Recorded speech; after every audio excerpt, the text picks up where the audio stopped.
በ50% ቅድመ ክፍያ ነው አሁን እየተሸጠ ያለው። ሙሉ ለሙሉ በፉል ፊኒሺንግ ተገንብቶ ሬዲ የሆነ ቤት ነው። ቡልጋሪያ መብራቱ ጋር ነው የሚገኘው ማለት ነው። ወደ አፍሪካ ህብረት ሜጃው የዚህ ቤት አጠቃላይ ዋጋው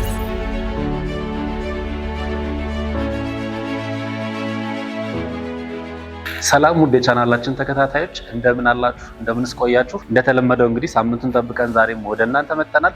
ቻናሉ ቤተኛውም ነው። እኔ ደግሞ አለ ነኝ። እንደተለመደው ስለ አፓርትመንቶች የተለየ መረጃ እናደርሳለን። ዛሬ ደግሞ እንግዲህ በአፍሪካ ህብረት ፊት ለፊት የሚገኝ 100% የተጠናቀቀ አፓርትመንት ወደ እናንተ እናቀርባለን። ዝርዝር መረጃዎችን እናያለን። ቻናላችንን ሰብስክራይብ ያደረጋችሁ እንደተለመደው አብራችሁን ቆዩ። ይሄ አፓርትመንት የሚገኘው እንግዲህ ቡልጋሪያ ዋናው አስፋልት ዳር ነው፣ መስቀለኛው ላይ ማለት ነው። ከአፍሪካ ህብረት በፊት ለፊት ዳይሬክሽን ነው ያለ ነው። እዚህ አሁን ያለውበት እንግዲህ የጋራ መገልገያው ነው። ከስር ኮመን የሆኑ መገልገያዎች አሉት። እንደገና ደግሞ ኮሜርሻል ሱቆች አሉት፣ የተወሰኑ ሱቆች ይኖርታል። ከላይ ደግሞ በፍሎር 3 ቤቶች ብቻ ያሉበት አፓርትመንት ነው። ባለ ሁለት ቤቶች እና አንድ ደግሞ ሰፋ ያለ ባለ 3 መኝታ ቤት ያካተተ አፓርትመንት ነው። ከስሩ 2 ቤዝመንት አለው። ከዛ ውጭ ደግሞ ለፓርኪንግ የካር ሊፍትን ያካተተ 2 ፍሎር ተቀምጦልታል ማለት ነው። ይህም በመሆኑ እንግዲህ መሀል ከተማ ውስጥ የፓርኪንግ ኢሹ በዚህ መንገድ ተፈቷል። ቤቶቹ ምን ይመስላሉ፣ ውስጣቸው ስንት ካሬ ናቸው የሚለውን በስንት ፕራይስ ነው የተሸጡ ያለው የሚለውን ደግሞ እንደተለመደው ወደ እናንተ አደርሳለሁ። አብራችሁ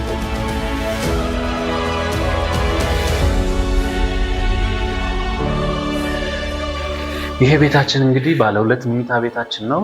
በፍሎር 3 ቤቶች ናቸው ያሉት። ከ3ቱ ቤቶች እንግዲህ 143 ካሬ አነስ የሚለው ማለት ነው። አነስ የሚል አልኩ እንጂ ካሉት አንጻር 143 ትልቅ ካሬ ነው።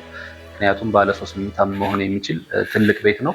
ይሄን ቤት እንግዲህ በምታዩት መንገድ በጣም ሂውጅ የሆነ ጠንካራ ሳውንድ ፕሩፍ እንዲሁም እሳትን መከላከል የሚችል ጠንካራ በር ተገጥሞለታል ማለት ነው። ከዚህ በተጨማሪ እንግዲህ እዚህ ጋር የምናገኘው 3 ባዝሩም እናገኛለን። 2 ባልከኒ ያለው ባለ 2 መኝታ ቤት ነው። እዚህ ጋር በቀኝ በኩል እንደምናየው ደግሞ የጋራ መታጠቢያ ቤቱ ነው። በጣም ኳሊቲ በሆኑ ማቴሪያሎች ነው የተሰራው ማለት ነው። ኢምፖርትድ የሆኑ ማቴሪያሎች ናቸው። ኮመን ባዝሩማችን ይሄንን ይመስላል። ከዚህ ባዝሩም በተጨማሪ ደግሞ 2ቱም መኝታ ቤቶች የየራሳቸው ባዝሩም አላቸው። በዚህ ጋር የምናገኘው ደግሞ ኦፕን ኪችናችን ነው። አነስ ያለች ኦፕን ኪችን አለች።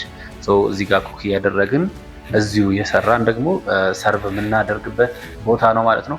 ከዛ በተጨማሪ መጋገር ስንፈልግ የሀበሻ ምግቦችን መስራት ስንፈልግ ደግሞ ክሎዝድ ኪችናችንን እንጠቀማለን።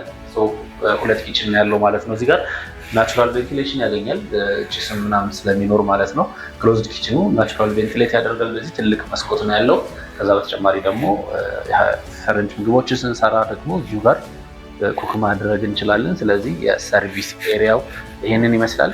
እዚሁ ጋር የምንሰራውን ምግብ ደግሞ እዚህ ጋር አቅርበን የምንበላበት ዳይኒንግ ቴብል ቦታ አለን። እንደምታዩት የዳይኒንጉ ለብቻ ሰፊ ቦታ ነው ያለው። ትልቅም ቴብል መጠቀም ትችላላችሁ። ሰፊ ቦታ ነው ያለው እዚህ ጋር። ወደዚህ ደግሞ ስንሄድ ሊቪንግ ኤሪያው ነው። ሶፋችን ያለበት ቦታ ነው። እንደምታዩት በጣም የሚያምር ቪው ነው ያለው ወደዚህ።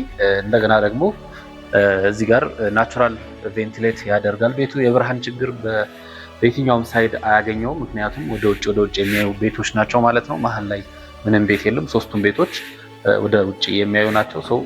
ምንም አይነት የብርሃን ችግር የለባቸው።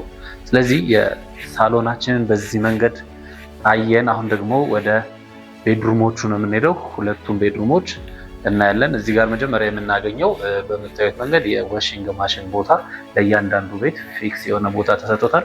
ይሄኛውም እንደምታዩት ዋሽንግ ማሽን ማስቀመጫችን ነው። ከዛ በተጨማሪ ደግሞ ይሄኛው አንደኛው ቤድሩማችን ነው ማለት ነው። እንደምታዩት የእነዚህም በሮች በጣም ሃይ ኳሊቲ የሆኑ ማቴሪያሎችን ነው የተጠቀሙት ማለት ነው። እዚህ ጋር አንደኛው መኝታ ቤታችን ነው። አልጋችንን ይዟል። ቁም ሳጥናችን እዚህ ጋር አለ። እነዚህ ቤቶች እንግዲህ ሙሉ ለሙሉ በፉል ፊኒሺንግ የተሰሩ ቤቶች ናቸው። ሙሉ ላይ ቶፕ ፍሎር ድረስ በዚህ መንገድ ተጠናቀዋል ማለት ነው። ስለዚህ 50% ብቻ ከፍላችሁ እነዚህን ቤቶች መግዛት ትችላላችሁ። የዚህኛውም መኝታ ቤት እንግዲህ እዚህ ጋር አነስ ያለች ባልከን ያለች ሙሉ ለሙሉ ወደ ሜክሲኮ ወደ አፍሪካ ህብረት እይታ ያለው የምናገኝበት አንድ ባልከን ያለን ማለት ነው። በዚህ መንገድ ነው የተሰራው። እዚህ ጋር ደግሞ የራሱ ባዝሩም አለው። ይሄ መኝታ ቤትም 2ኛው መኝታ ቤት ሆኖ እንግዲህ በምታዩት መንገድ በጣም የሚያምር ባዝሩም አለው። ሰፊ ነው። ይሄም ጀስት ሌላ ቦታ እንደ ማስተር ቤድሩም ማገልገል የሚችል ነው ማለት ነው። 2ቱንም ቤድሩሞች ማስተር ቤድሩም ማለት እንችላለን። አንደኛው ቤድሩም ደግሞ እዚህ ጋር ነው ያለው። ይሄ ደግሞ በጣም ሰፋ ይላል። ከዛኛው ለቀቅ ያለ ነው። እንደምታዩት አልጋውን ይዞ በጣም ሰፊ ስፔስ አለ። እዚህ ጋር ቁም ሳጥና ሰው በምታዩት መንገድ ኢምፖርትድ የሆኑ ማቴሪያሎች ተገጥመውለታል። ይሄኛውም የማስተር ቤድሩም ማስተር ባዝ ነው ማለት ነው።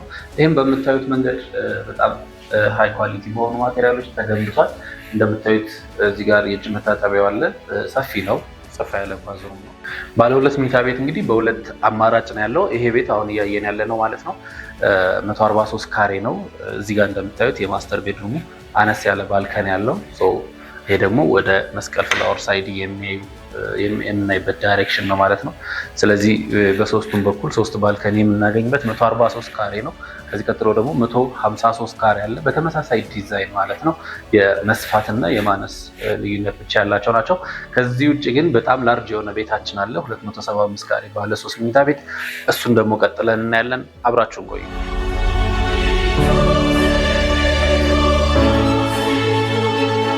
ይሄ ደግሞ እንግዲህ ባለ 3 መኝታው በጣም ሂውጅ የሆነ ቤት ነው 275 ካሬ ነው። እንደምታዩት ይሄ ሜን ጌቱ ነው። በጣም ጠንካራ የሆነ በር ነው ያለው። ይሄም እንደዛኛው ቤት ማለት ነው። ስንገባ እዚህኛው ቤት ላይ እንግዲህ መጀመሪያ የምናገኘው ሰርቪስ ሩሞችን ነው ማለት ነው። በቀኝ በኩል የሰራተኛዋ መኝታ ክፍል አለ። ይሄም ሰፊ መኝታ ክፍል ነው። በግራ በኩል ደግሞ የምናገኛቸው ኦፕን ኪችን አለ። እዚህ ቤት ላይ 2 አይነት ኪችኖች ነው ያሉት። ያው ቅድምም እንዳየነው ባለ 2 ላይ ኦፕን ኪችን አለ። ክሎዝድ ኪችን ውስጥ ላይ እናገኛለን። እዚህ ጋር ስቶር አለ፣ ለብቻ አንድ ክፍል አለው። ዋሽንግ ማሽን ማስቀመጫ ክፍል አለ ለብቻ። ይሄ ደግሞ እንግዲህ የኮመን ባዝሩማችን ነው ማለት ነው። ኮመን ባዝሩሙ በጣም ትልቅ ነው። ያው ቤቱም ትልቅ ስለሆነ ሰፋ ያሉ ክፍሎች ናቸው ያሉት። ይሄ ኮመን ባዝሩማችን ነው። ቀጥሎ የምናገኘው ደግሞ ክሎዝድ ኪችን ነው ማለት ነው። ክሎዝድ ኪችኑ እንግዲህ በዚህ ጋር ቬንቲሌት እንዲያደርግ ትልቅ መስኮት አለው። ወደ ውጭ ነው የሚያየው ማለት ነው። ስለዚህ ናቹራል ቬንቲሌሽን ያለው ክሎዝድ ኪችናችን ነው ማለት ነው። ወደ ሳሎኑ ስንሄድ ደግሞ ኪችኑን እዚህ ጋር እናገኘዋለን። ከዛ በተጨማሪ ደግሞ የሊቪንግ ሩም ቦታችን ሙሉ ወደ አስፋልቱ ፌስ ያደረገ ነው። እንደምታዩት እዚህ ጋር የዳይኒንግ ቦታ አለን። ከዛ በተጨማሪ ይሄንን ኤሪያ ደግሞ ሙሉ ለሙሉ የሊቪንግ ሩማችን ነው። የሶፋ ቦታው ነው። ቲቪ ኤሪያ ትገራለን። በጣም የሚያምር በጣም ሰፊ ሳሎን ያለው ባልከኒ በሳሎኑ በኩል በዚህ ጋር ወደ ውጭ ወጥተን ማየት የምንችልበት ነው ማለት ነው። እዚህ ጋር እንደምታዩት ይሄ ወደ አፍሪካ ህብረት የሚወስደን ዋናው አስፋልት ነው ያለው እዚህ ጋር። ስለዚህ ወደ ውጭ በቂ አየር ለማስገባት ይሆናል። እዚህ ጋር ሆነን ኢንጆይ ለማድረግ የምንጠቀምበት የሳሎናችን ባልከኒ ነው። ሌላ ደግሞ እንግዲህ በማስተር ቤድሩም ጋር ሌላ ባልከኒ አለ። ስለዚህ አሁን ደግሞ እንግዲህ ቤድሩሞችን እናያለን። 3 ቤድሩሞች ይቀሩናል። በጣም ሂውጅ የሆነ ማስተር ቤድሩም አለው። መግቢያው ይሄ ነው የሚሆነው ማለት ነው። ይሄ በጣም ሃይ ኳሊቲ የሆኑ በሮች ተገጥመውለታል። እዚህ ጋር ወኪንግ ክሎዜት አለ የምንለብስበት ማለት ነው። መልበሻ ክፍል አለው ለብቻ። ከዛ በተጨማሪ ደግሞ ማስተር ባዝሩም አለ እዚህ ጋር። ይሄም ለቀቅ ያለ ማስተር ባዝሩም ነው ማለት ነው። በምታዩት መንገድ ጥንቅቅ ብሎ ተሰርቷል ይሄ ቤት። ይሄ ማስተር ባዝሩማችን ነው። በጣም ነው የሚያምረው። ከዛ ውጭ እንግዲህ አንዳንድ ቤቶች ላይ ሳሎን የሚያክል ማስተር ቤድሩም ነው እዚህ ጋር የምናገኘው። እንደምታዩት በጣም ሰፊ ነው። መልበሻ ክፍል አለው ለብቻው፣ ባዝሩሙ ለብቻ አለ። እዚህ ጋር ደግሞ ይሄ የምታዩት በሙሉ የአልጋ ክፍሉ ነው ማለት ነው። አልጋ ማስቀመጫችን ነው። ይሄ ደግሞ በሌላ አንግል ሌላ ቪው ያለበት ባልከኒ ነው ማለት ነው። ይሄ ማስተር ቤድሩማችን ለብቻ ባልከኒ እናገኝለታለን። ባለ 3 መኝታ ቤት 275 ካሬ በጣም ትልቅ ቤት ነው። ላርጅ ፋሚሊ ላለው ሰው የሚሆን ቤት ነው። በጣም ጥንቅቅ ብሎ የተገነባ ባለ 3 መኝታ ቤት 275 ካሬ ነው ማለት። ስለዚህ እንግዲህ ባለ 3 መኝታ ቤት ለምትፈልጉ ላርጅ ፋሚሊ ላላችሁ ይሄ ትክክለኛው ቤት ነው ብዬ አስባለሁ። በጣም ላርጅ የሆነ ቤት ነው። ይህ አፓርትመንት የሚገኘው ቡልጋሪያ መብራቱ ጋር ነው የሚገኘው ማለት ነው። ወደ አፍሪካ ህብረት ሜጃው ሳይድ አለ። እንደገና ተሻግሮ ደግሞ የምናገኘው ወደ ደንበል የሚሄደው መንገድ ዳር ዋናው አስፋልት ዳር ይዞ የተገነባ አፓርትመንት ነው። ሙሉ ለሙሉ በፉል ፊኒሺንግ ተገንብቶ ሬዲ የሆነ ቤት ነው። ይሄ ቤት እንግዲህ በ50% ቅድመ ክፍያ ነው አሁን እየተሸጠ ያለው። የዴሊክስ ፈርኒቸር ሲስተር ካምፓኒ ነው ማለት ነው አሁን ይሄን የሰራልን። ሁላችንም እንደምናውቀው ዴሊክስ ፈርኒቸር ማርኬቱ ላይ በደንብ ይታወቃል። እሱን አቅም ተሰባስቦ ደግሞ ይሄንን የመሰለ አፓርትመንት ይዘውልን መጥተዋል። ወደ ቢልዲንጉ ስንሄድ እንግዲህ ከስር 2 ቤዝመንት አለው ፓርኪንግ።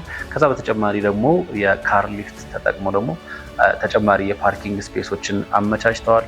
ይህም አንዱ ትልቁ ኳሊቲ ነው። ግራውንድ ላይ ሪሴፕሽን አለ። ከዛ ደግሞ ፈርስት ፍሎር እና ሰከንድ ፍሎር ላይ ደግሞ የኮሜርሻል የሆኑ ሱቆች አሉ፣ ሬዲ የሆኑ ማለት ነው። የተለያዩ አገልግሎት የሚሰጡ ሱቆች አሉ። በተጨማሪ ሊፍት አለው። ሁላችንም እንዳየነው ለሶስቱ ቤቶች ሊፍት አለው። ከዛ በተጨማሪ ደግሞ ስታንድ ባይ ጀነሬተር ሬዲ ሆኗል ለዚህ ቤት ማለት ነው። ምንም የቀረበት ነገር የለም። ከላይ ቴራስ አለው። ሙሉ ፕሮግራም ማዘጋጀት ብንፈልግ ለተለያየ ኢቨንት የሚሆን ቴራስ አለ። እሱን መጠቀም እንችላለን። ቤቶቹ እንግዲህ በፍሎር 3 ቤቶች ናቸው። አንዱ ብቻውን 275 ካሬ ነው። ሁለቱ ቤቶች ደግሞ 143 ካሬ እና 150 ካሬ ናቸው። አንድ አይነት ዲዛይን ናቸው፣ ባለ 2 መኝታ ቤቶች ማለት ነው። ስለዚህ እንደ ካሬው ስፋት የምንፈልገውን መርጠን መያዝ እንችላለን እዚህ ቤት ላይ ማለት ነው። እነዚህ ቤቶች ላይ እንግዲህ የከርሰ ምድር ውሃ ወጥቶለታል። ጋርቤጅ ሹተር በየፍሎሩ እናገኛለን። የሴኩሪቲ ካሜራዎች በየፍሎሩ ላይ እናገኛለን። ስለዚህ ደህንነቱ የተጠበቀ ቤት ነው። ከዛ በተጨማሪ ደግሞ እንግዲህ ባለ 2 መኝታ ቤቶችን ዋጋዎችንም ስናይ 143 ካሬው ባለ 2 መኝታ ቤቱ ሙሉ ለሙሉ ጥንቅቅ ያለ ቤት ነው። በምታዩት መንገድ ወዲያው መግባት የምንችልበት ቤት ነው። 50% ከፍለን ማለት ነው 25 ሚሊዮን ብር ነው። ያ ማለት በካሬ 175 ሺህ ብር ነው የሚሆነው። 25 ሚሊዮን ብር ነው የሚሆነው። ሀፉን ከፍላችሁ 12.5 ሚሊዮኑን ከፍላችሁ እዚህ ቤት መግባት ትችላላችሁ፣ መረከብ ትችላላችሁ። እያንዳንዱ ዶክመንቴሽን፣ ህጋዊ ዶክመንቴሽን ካርታዎች ሬዲ ሆነዋል። ስለዚህ በምትፈልጉት ባንክም ካላችሁ ማያያዝ ትችላላችሁ ማለት ነው። ቀጣዩ ደግሞ 150 ካሬው ነው የሚሆነው። 150 ካሬውን ባለ 2 መኝታ ቤት ነው። ሰፋ ያለ ባልከኒ እና ሰፋ ያለ ሳሎን አለው። ከዚህኛው አንጻር ሲወዳደር ዲዛይናቸው ግን ተመሳሳይ ነው የሚሆነው። የዚህ ማጠቃለያ ዋጋው 26 ሚሊዮን ብር ነው የሚሆነው። 13 ሚሊዮን ብር ከፍላችሁ ይህንን ቤት ማግኘት ትችላላችሁ። ባለ 3 መኝታ ቤቱ ስንመጣ በጣም ሂውጅ ቤት ነው። እንዳየነው እንግዲህ በጣም ትልቅ ቤት ነው። የዚህ ደግሞ ጠቅላላ ዋጋው 48 ሚሊዮን ብር ነው የሚሆነው። ሀፉ የሚሆነው 24 ሚሊዮን ብር ነው ማለት ነው የሚሆነው። ይሄ ትልቅ ኢንቨስትመንት ነው የሚሆነው። ምክንያቱም ግማሹን በባንክ ካደረጋችሁት 24 ሚሊዮን ብር ከፍላችሁ ቤቱን መረከብ ትችላላችሁ፣ ይህንንም ቤት ማለት ነው።